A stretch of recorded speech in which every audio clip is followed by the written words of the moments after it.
మీ అన్నయ్య business trip మీద అదేదో ఊరెళ్ళి బ్యాంకాక్ వెళ్ళాడు. ఆఫీస్ ఎదవాళ్ళకి బుద్ధి జ్ఞానం లేదు. ఈ మధ్య మరీ ఘోరం అయిపోయి నెలకి 2 సార్లు బిలొస్తున్నారు బ్యాంకాక్. అసలు అల్లాడిపోతున్నాడు. అంత దూరం అంటే ఒళ్ళు హూనం అయిపోదు. ఎక్కడో మ్యాప్ చివరి నుండి బ్యాంకాక్ రాగానే ఒళ్ళంతా నొప్పులు ఉంది, కాస్త కాపడం పెట్టు రాజ్యం అని నోరారా అడుగుతాడు. అల్లాడిపోతున్నాడు.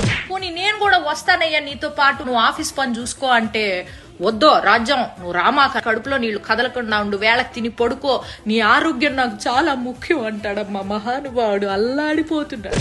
ఓ రోజైతే అర్ధరాత్రి పూట ఆఫీస్ నుంచి పూజ అనే అమ్మాయి ఫోన్ చేసి నువ్వు ఉన్న పళంగా రావాలి అర్జెంటుగా అని చెప్పేసేసరికి మనిషి ప్యాంటు చొక్కా వేసుకొని గబా గబా గబా గబా బయలుదేరిపోయాడమ్మా. తెల్లారొచ్చాక తెలిసింది ఆ పూజ అనే అమ్మాయి ఫోన్ చేయకపోతే ఉద్యోగం కాస్త ఊడిపోయేది. అల్లాడిపోతున్నాడమ్మా మనిషి. అసలు ఏమైంది తెలుసా, నేను పుట్టిన నుంచి వచ్చేటప్పటికి ఇంట్లో ఒక అమ్మాయి ఉంది. నన్ను ఎవరండి ఈవిడే అని అడిగేసేప్పటికి అర్బన్ క్లాప్ నుంచి పిలిపించాడంట నన్ను సర్ప్రైజ్ చేయడానికి, ఇల్లంతా క్లీన్ చేయించి.